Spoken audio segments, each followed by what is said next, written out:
Isaías 61, primeiro versículo, diz assim: O Espírito do Senhor Deus está sobre mim, porque o Senhor me ungiu para pregar boas novas aos mansos, enviou-me a restaurar os contritos de coração. Amém? Amém. Podem sentar.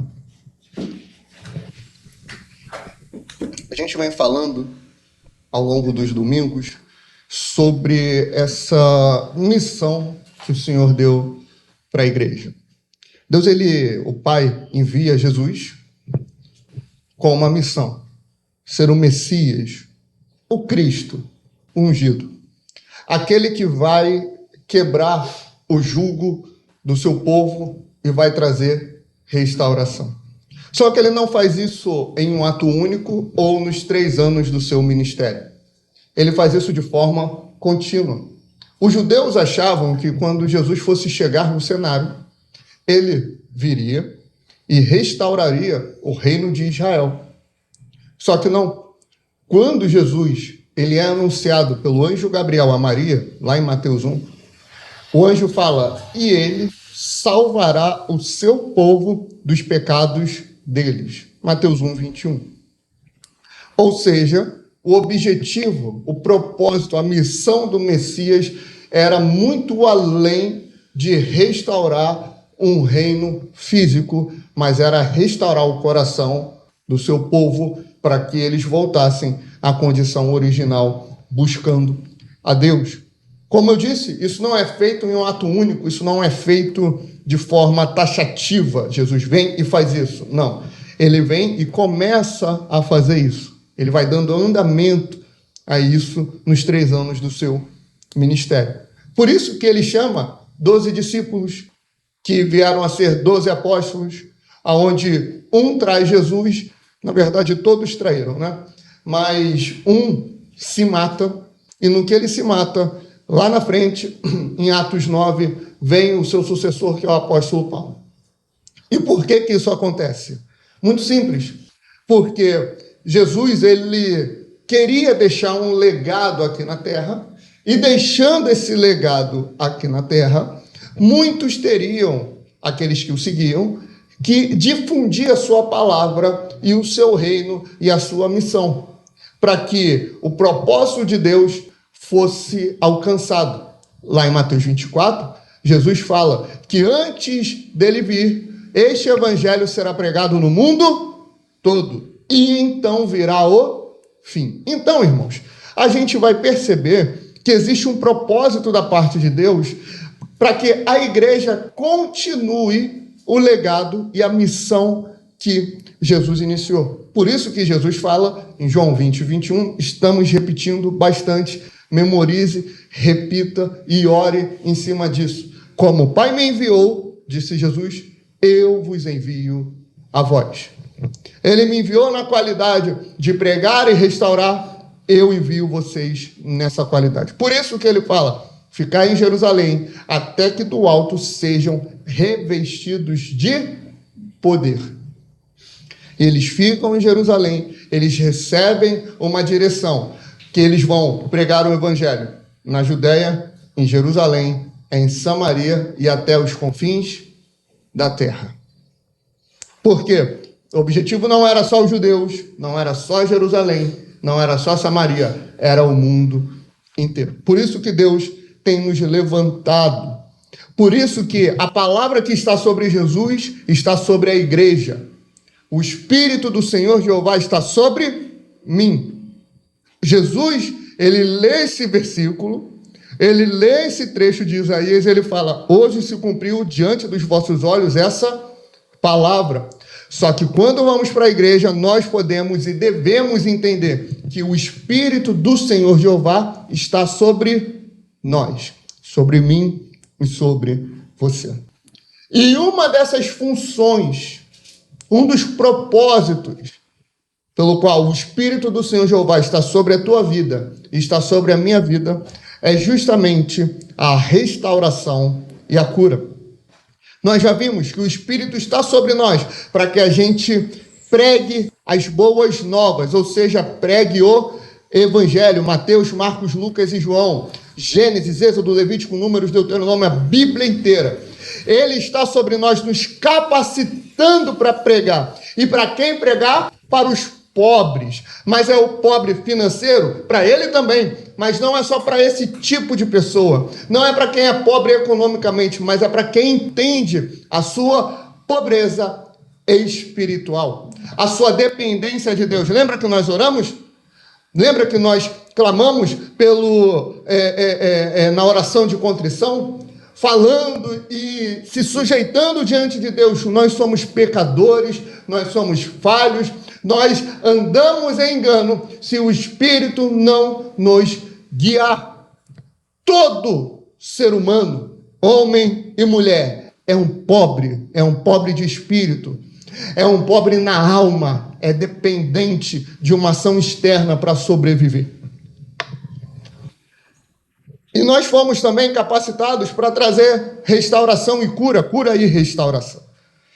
Eu vou falar primeiramente sobre a restauração. Eu vou chamar a restauração de cura da alma. Quando a gente lê o texto, né, dependendo da versão, vai estar para curar os quebrantados ou para restaurar os contritos de coração. Esse termo no hebraico, né, o termo para restaurar ou o termo para curar, ele é rabaz, alguma coisa nesse sentido. Ele significa atar ou envolver um objeto com outro, para descrever, por exemplo, tiaras que ficavam na cabeça do sacerdote, ó. Para atar as vestes, sabe? Eles botavam as vestes, elas eram atadas assim. O termo também era usado para isso, para amarrar tapetes, tudo que envolvia amarrar. Esse termo, rabihad, o restaurar, o curar, ele era usado. Ele também era usado para Deus demonstrar que detém, por exemplo, a água. Lá em Jó, capítulo 28, se eu não me engano, ele vai falar que Deus ele detém, ele segura a água, né? É esse termo em hebraico. E, claro, quando se fala de cura e restauração de uma forma geral, esse termo também é usado. A restauração sendo envolvidos com Deus, sendo amarrados a Deus. Nós temos problemas e dificuldades na nossa alma, no nosso interior, que a gente precisa reconhecer a nossa vulnerabilidade.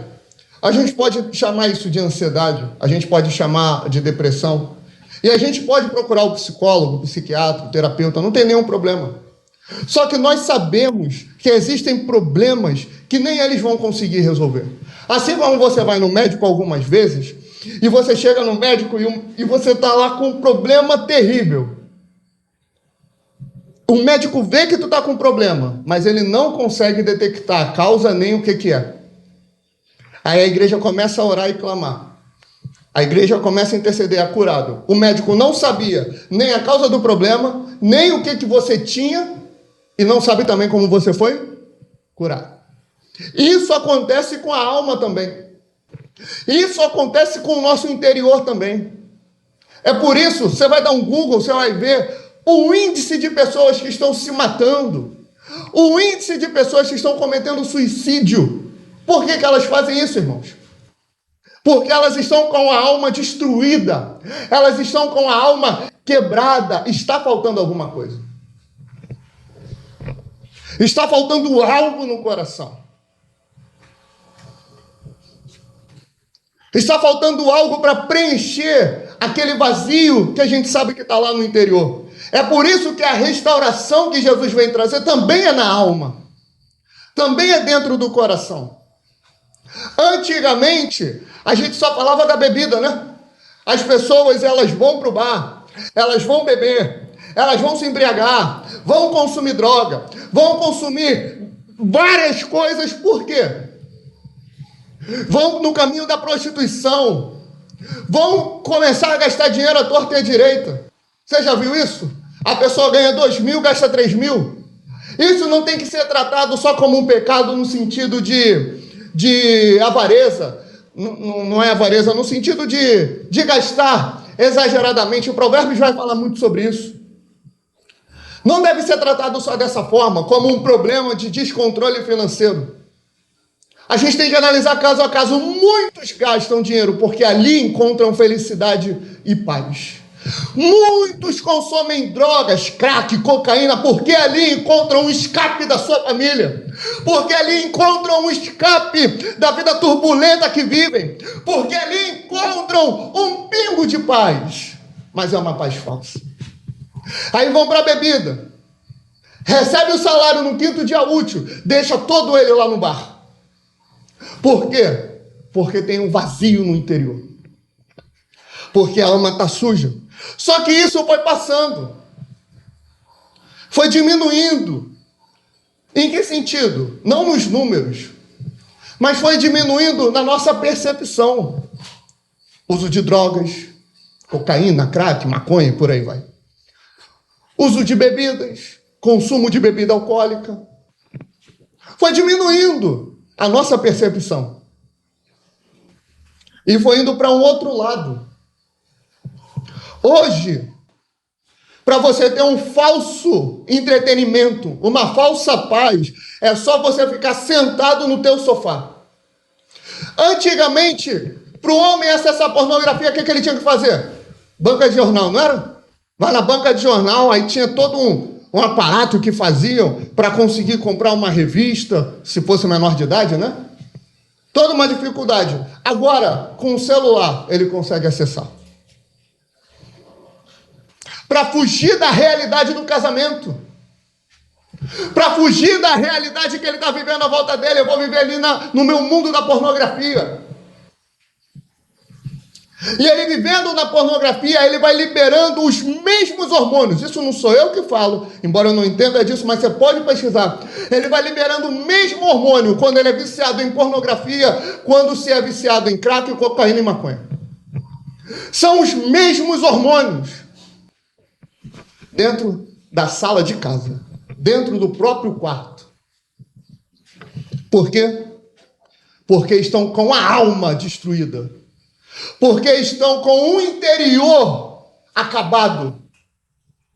Porque precisam de restauração. Precisam estar envolvidos com Deus. Precisam estar amarrados a Deus.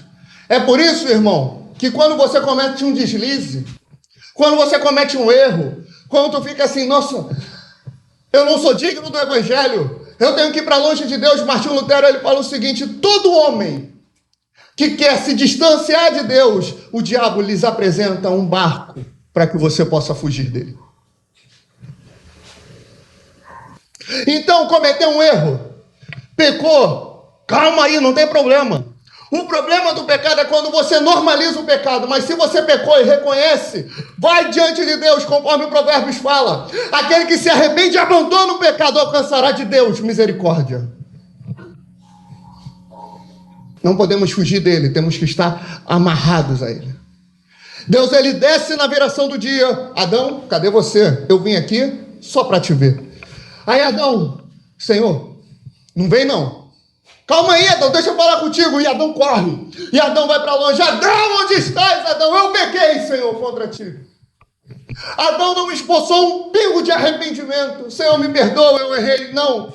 Ele terceirizou a culpa. A mulher que tu me deste, a mulher, por sua vez, foi a serpente.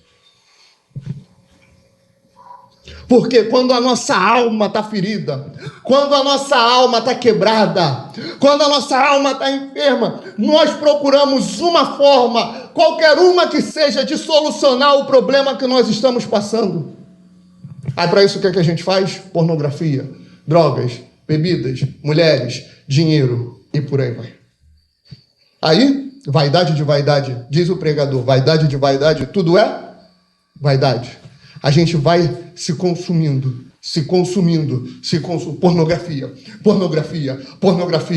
bebida e bebida, drogas e por aí vai.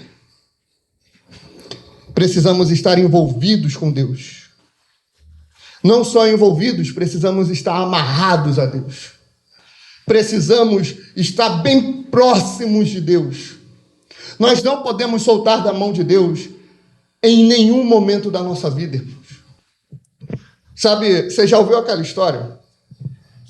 Tem uma pessoa que está no mundo. Você prega o evangelho para ela, ela ouve. Beleza. Não, verdade. Não, vou lá visitar a igreja um dia.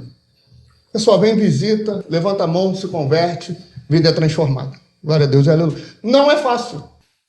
Tem um trabalho, tem uma luta, mas é difícil ela ter uma resistência muito grande. Tem uma resistência, dá dinheiro para pastor, isso, aquilo outro. Vai ter uma resistência, mas amém, glória a Deus, aleluia, se converteu. Amém. Agora, a pessoa que estava dentro da igreja, ela saboreou alguma coisa do mundo e foi embora. Para voltar, é muito difícil. É uma dificuldade, irmãos, que é difícil de entender. A gente às vezes até fala, eu não entendo como fulano que viveu, que presenciou, que viu o melhor de Deus, experimentou da presença de Deus, se afastou. Justamente, irmão, a pessoa experimentou o melhor de Deus, experimentou mais de Deus, fluiu nos dons espirituais, teve um entendimento bíblico como poucos têm. Quando essa pessoa se desvia, ela está virando as costas para aquilo que ela presenciou, que é a verdade, que é a presença de Deus. Porque para você se converter, a graça vem. Para você voltar, você precisa se esforçar. Irmãos, não é fácil. É por isso que a gente não pode, seja um problema externo, trabalho, família, casa, filhos, pais. Teve um problema interno de pecado. Olha, eu pequei aqui, eu entrei em pornografia, eu consumi drogas, olha, eu menti, olha, eu roubei, olha, eu fiz, aconteci. Eu não sou digno mais de ser chamado seu filho. Ninguém é. Ninguém é digno. Ninguém merece a presença de Deus. Não é porque você pecou ou deixou de pecar que você se torna mais ou menos digno. Então errou, pecou, fez alguma coisa, não tem problema, vai diante de Deus e pede perdão, mas não solta dele. Eu e você precisamos estar amarrados com Deus. Quando Jesus ele vem para fazer isso.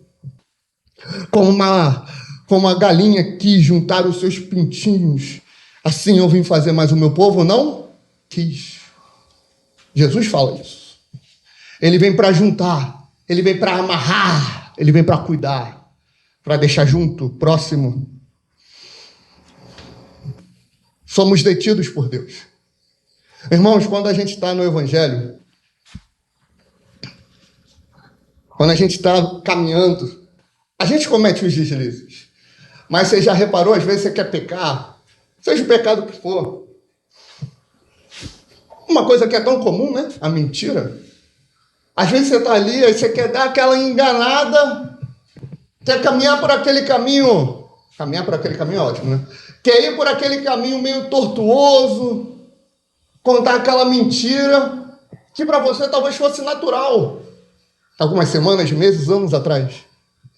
Mas quando você pega, antes de falar, é como se tu já tomasse um choque interno, sabe? Não, calma aí. Isso aqui eu não posso falar, porque isso é pecado. Estou mentindo. Isso serve para qualquer tipo de pecado. Sabe o que é isso? Isso é o Espírito Santo que está sobre a tua vida. Que ele está assim, olha só, não comete isso. Isso é pecado. É Deus te detendo. É Deus segurando o teu ímpeto. Olha, calma aí, não faz isso. Lembra que essa palavra aparece lá em Jó? Que ele segura as águas. Ele traz essa restauração, impedindo que as águas avancem. É isso.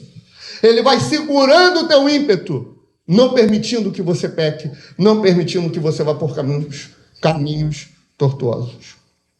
E por fim, nós temos a cura da nossa alma, a cura do nosso interior. O nosso interior pode estar destruído, pode estar dilacerado, pode estar em coma. Irmãos, nós temos um Deus que olha e zela por nós. Não se deixe cair na tristeza e se afundar em outros prazeres. Deus não nos chamou para viver em prazer, Ele nos chamou para viver em intimidade. Prazer você vive com uma prostituta. Intimidade você vive com a sua esposa, com seu esposo. A igreja não é prostituta, a igreja é a noiva de Cristo. Nós vivemos em intimidade com Ele. Amém? Ele está acima da doença. Ele está acima da enfermidade física e natural. A gente vai crescendo e vai tendo alguns preconceitos. Por exemplo, as línguas estranhas. As línguas estranhas são reais, amém? É um sinal da parte de Deus. Paulo fala em 1 Coríntios 12, 13 e 14. É um mover que Deus traz sobre a igreja para trazer edificação. A gente vai falar sobre isso em outro momento. Só que com a banalização de algumas congregações e denominações e de alguns irmãos, a gente fica muito receoso. Alguns chegam ao ponto de dizer que não existe. Coitados. Alguns chegam ao ponto de não é real, não é bom, não tem Deus aí, é só emoção. Amém. Por quê? A maioria dos argumentos é porque alguém fala em línguas e tem a vida toda destruída. Essa pessoa pode estar falando pela carne, mas isso não quer dizer que o mover de línguas estranhas não seja real. Aí alguns outros vão virar e vão falar assim, olha, eu não acredito mais em pastor porque é tudo adúltero e ladrão. Existe pastor adúltero e ladrão? É claro que existe. Quer dizer que todos são assim? Não. Não. Não é sinônimo. Pastor não é sinônimo de adultério e de roubo. E o que isso tem a ver? Quando a gente fala de cura, a gente vai olhar para o teleevangelho, para o teleevangelismo, vai olhar para as igrejas e grandes denominações neopentecostais que estão na TV, que eles estão ali promovendo cura e falsas curas. Eu cresci, na minha infância eu ouvi essa história, que tinha um camarada, acho que era lá do Santo Cristo, que ele tinha um câncer, né? Aí ele foi em uma dessas igrejas que tem esses programas de TV, e ele chegou lá e disse que foi curado. Lá na igreja, lembra disso? E disse que foi curado. 2 semanas depois que ele apareceu na TV, o que aconteceu com ele? Morreu. Do que ele morreu? Da doença, que ele disse que tinha sido curado. Ou seja, as pessoas vão na TV. Isso não sou eu que digo. Nós temos um irmão que hoje está lá em São Paulo, graças a Deus foi liberto, né? Que ele é um ex-pastor da Universal. Falei. Ele é um ex-pastor dessa denominação. E lá, ele diz, ele mostra, tem que bater meta, tem que seguir assim, tem que seguir assado. E eles levam pessoas, pagam pessoas para mentir, dizendo que foram curadas de suas enfermidades. Às vezes elas nem têm a enfermidade. Aí a gente olha para isso e fala, tá vendo? Estão usando o nome do Senhor, porque a cura só se restringiu ao momento que Jesus estava aqui na terra. Aí alguns vão dizer assim, isso só aconteceu lá com Jesus, porque ele tinha que inaugurar o reino dos céus. A cura não se estendeu mais até nós, não. Tem certeza disso? Então a cura só se restringiu a Jesus. O que acontece em Atos 3? Tem um paralítico na porta, chamada Formosa. Ele vira para Pedro e para João e pede esmola. O que Pedro e João falam para eles, irmãos? Eu não tenho prata e eu não tenho ouro, mas o que eu tenho, isso eu te dou. Em nome de Jesus Cristo Nazareno, levanta e anda. Só que hoje, se o mendigo chega até eles vão falar assim, olha, eu tenho prata, eu tenho ouro, e eu vou te curar, se tu me der mais prata e me der mais ouro. Por quê? Estão barganhando com o evangelho. Existe o profeta do Pix, que você só vai receber uma profecia se fizer o Pix para a conta dele. Você só vai receber a cura se você oferta e se você dizima. Se você pega a maldita rosa ungida e leva para casa. Se você pega o tijolo e leva para tua casa. Irmãos, a salvação e a cura não vem por aquilo que você compra, mas vem pela fé. E é isso que a gente vai ver aqui. Primeiro exemplo, o clamor pelo próximo, Marcos 1, 30 a 32. E a sogra de Simão estava deitada com febre. Logo lhe falaram dela Então, chegando-se a ela, tomou-a pela mão e levantou-a, e imediatamente a febre a deixou, e servia-os. E tendo chegado a tarde, quando já estava pondo o sol, trouxeram-lhe todos os que se achavam enfermos e endemoniados. Chegaram para Jesus e falaram: olha, a sogra de Pedro, ela está enferma. O que é isso? É quando tu clama pelo próximo. É quando tu ora pelo próximo. Quando você está ali em oração, Senhor, traz a cura. Senhor, traz a libertação. Senhor, traz o teu mover. Tua igreja foi chamada e foi capacitada pelo Espírito Santo de Deus para orar, para trazer cura. O que eu quero dizer com isso, irmãos? A gente às vezes vai olhar, olha, tem aquele homem de Deus ali que tem a unção da cura, que tem o dom da cura. E pode ser que tenha, mas isso está não para uma pessoa, está sobre a igreja. Então não espere vir o homem de Deus que tem os dons de curar para poder agir sobre uma vida que está enferma. Se você é a igreja, ora por ela. Leva a causa até Jesus e fala: Senhor, ela está enferma, meu Pai. Ela está cativa, meu Senhor. Ela está doente, ela está no leito de hospital, ela está para morrer. Mas nós clamamos, meu Pai.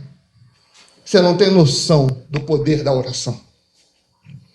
Com uma oração, o homem fez o céu fechar. Com outra oração, ele fez fogo descer do céu. Com uma terceira oração, ele fez cair uma abundante chuva que o homem nunca viu. Esse é o poder da oração.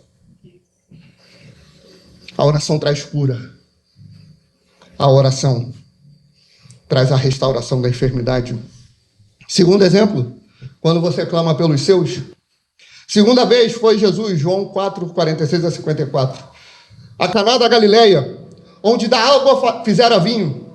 E havia ali um nobre cujo filho estava enfermo em Cafarnaum.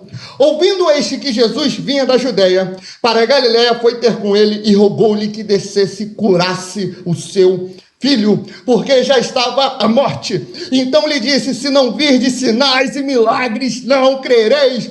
Disse-lhe o nobre: Senhor, desce, antes que meu filho morra. Disse-lhe Jesus: vai, o teu filho vive. E o homem creu na palavra que Jesus lhe disse e partiu. E descendo ele logo, saíram-lhe ao encontro os seus servos e lhe anunciaram, dizendo: o teu filho vive. Perguntou-lhes, pois, a que hora se achara melhor. E disse-lhe: ontem às 7 horas a febre o deixou. Entendeu, pois, o pai que era aquela mesma hora em que Jesus lhe disse: o teu filho vive, e creu ele e toda a sua casa. Jesus fez este segundo milagre quando ia da Judeia para a Galileia.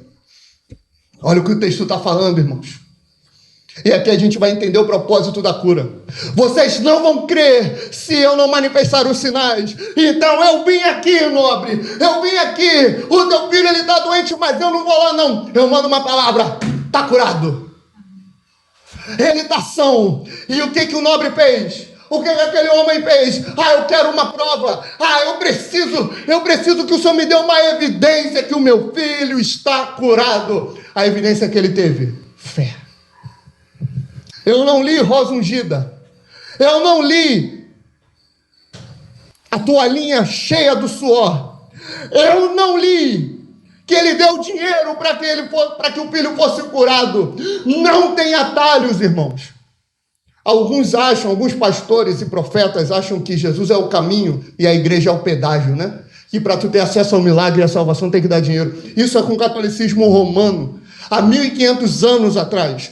Com a igreja do Deus vivo, com a igreja de Deus, a gente não tem que dar nada. A gente não tem que dar ouro, prata, nem dinheiro. A gente precisa depositar fé em Jesus.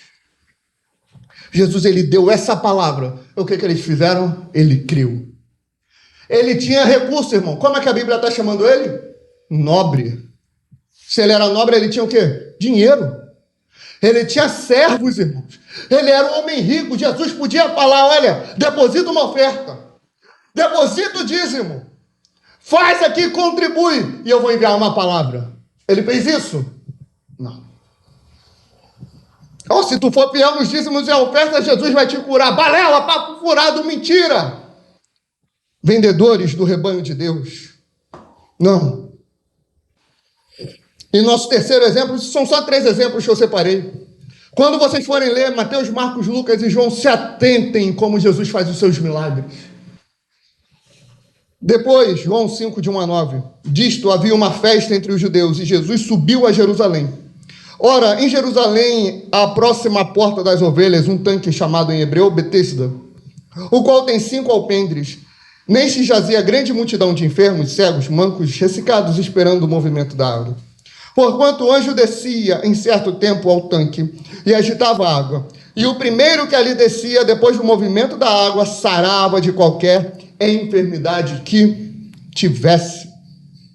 E estava ali um homem que havia 38 anos se achava enfermo. E Jesus, vendo este deitado e sabendo que estava neste estado, havia muito tempo, disse-lhe: queres ficar são? O enfermo respondeu-lhe: Senhor, eu não tenho algum que quando a água é agitada me ponha no tanque. Mas enquanto eu vou, desce outro antes de mim. Jesus disse-lhe: levanta-te, toma o teu leito e anda. Logo aquele homem ficou são e tomou o seu leito e andava. E aquele dia era sábado. Jesus também não era fácil, né? Tanto dia para curar, né? Vai curar logo no sábado. Vai arrumar um problema. Aí querem que a gente pegue leve, né? Irmãos, aqui nesse exemplo, no primeiro, com a sogra, foi a gente orando pelos outros. No segundo exemplo, foi a gente orando pelos nossos. Mas o terceiro mostra a graciosa misericórdia de Deus sobre a nossa vida. Jesus, ele não ouviu um clamor daquele homem. Jesus, ele não ouviu um pedido daquele homem. Jesus, ele foi até lá para curar aquele homem. Existem momentos na nossa vida que o próprio Jesus, ele se apresenta diante de nós. A gente não precisa nem clamar. A gente está ali com a enfermidade, a gente está ali com um problema na saúde, a gente está ali todo ruim. Ou a pessoa está enferma. E o próprio Jesus se apresenta. O próprio Jesus vai até ele e fala: quer ficar são? Aí a pessoa faz o quê? Vamos lá, tem Jesus na tua frente. Está aqui Jesus. Aí você tem o Filho de Deus, o Criador de todo o universo, diante de você. Como se não bastasse, ele te faz uma pergunta, que a princípio é óbvia, né? É uma pergunta óbvia. Você que está doente, você quer ficar são? Aí, ao invés de você falar, quero, igual o leproso, lá em Mateus 8, quero. Só que aí é o leproso que pergunta para Jesus. Ele vira e fala assim: olha, eu tento, mas eu tenho muita dificuldade. Eu tento, mas eu tenho muita luta. Sempre que eu tento ir, ele começa a botar um monte de dificuldade. Aí Jesus, ele não liga para isso. Você está curado. Tem cura que acontece assim, que o próprio Senhor envia, que o próprio Senhor faz. Agora, a grande pergunta é: porque está enfermo que seremos curados? É porque tem enfermidade que tem cura? Pode ter enfermidade que duas pessoas com a mesma enfermidade, um o Senhor vai curar, o outro não, e os dois servem a Deus. Tudo vai depender do que, irmãos? Do propósito de Deus. Nós fomos ungidos para curar, Mateus 10, versículo 1 e versículo 8. E chamando seus 12 discípulos, deu-lhes poder sobre os espíritos imundos para expulsarem e para curarem toda enfermidade e todo mal. Verso 8, curai os enfermos, a ordem de Jesus. Limpar os leprosos, ressuscitar os mortos, expulsar os demônios, de graça recebeste e de graça dai. Toda cura, presta bem atenção nisso, toda cura que Deus opera é para demonstrar a grandeza e soberania de Deus e trazer arrependimento e novo nascimento. Eu vou mostrar para você. Marcos 1, 34. 34 a 38. E curou muitos que se achavam enfermos de diversas enfermidades, e expulsou muitos demônios, porém não deixava falar os demônios. A pausa aqui. Já viu o programa de TV? Da onde você veio? Eu vim da Pavuna. Quantos tem aí? 10 mil. O que você quer com a vida dele? Matar. Tem entrevista com o demônio, né? De frente com o demônio. É assim, né? Que devia chamar o programa deles. Jesus não deixava eles falarem, não. Quando um se meteu a falar lá, Jesus perguntou: quantos tem aí? Ah, somos legião, somos muitos. Beleza. Sai, cai fora. Para que dar entrevista? Para que querer saber da vida do demônio? A gente não tem que querer saber do demônio, a gente tem que querer saber do nosso Deus. Mas expulsar demônio é em outro momento. Porque o conheciam. E levantando-se da manhã, muito cedo, fazendo ainda escuro, saiu e foi para um lugar deserto. E ali orava. E seguiram-no Simão e os que com ele estavam. E achando, lhe disseram: todos te buscam. E ele lhes disse: vamos às aldeias vizinhas, para que eu ali também pregue, porque para isso eu vim. Jesus tinha acabado de curar a sogra de Pedro.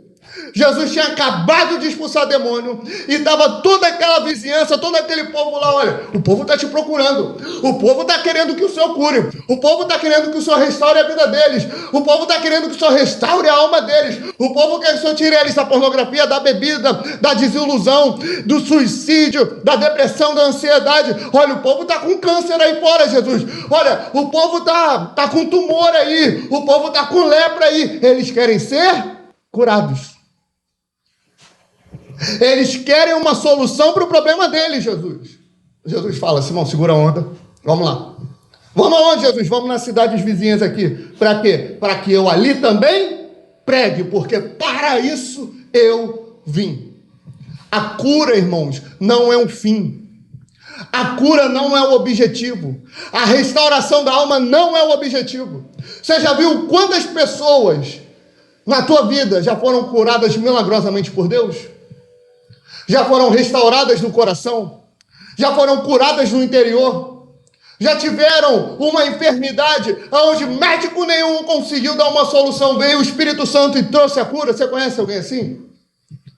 Eu duvido muito que todos que você conhece que viveram um milagre estão na igreja ainda. Porque vão para a igreja, encontram a solução para o seu problema e vão embora. Por quê? Porque a igreja só tem dado a solução para o problema, que ela vê. Mas não tem mostrado qual é o problema verdadeiro. Qual é o problema verdadeiro? A ausência de Deus. Então você pode ter enfermidade. Você pode ter um problema muito específico. Mas se você tem Deus, você tem tudo. E se for da vontade dele, vamos orar e você vai ser curado. E vai ser transformado.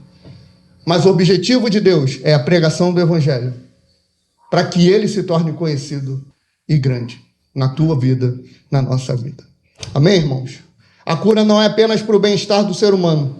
Na realidade, é melhor continuar enfermo se for para viver a vida de pecado em que o ser humano se encontra. Porque se for curado, ele tem mais uma testemunha contra ele no dia do juízo de que a verdade e soberania está em Jesus. Se é para continuar longe de Deus, melhor continuar enfermo.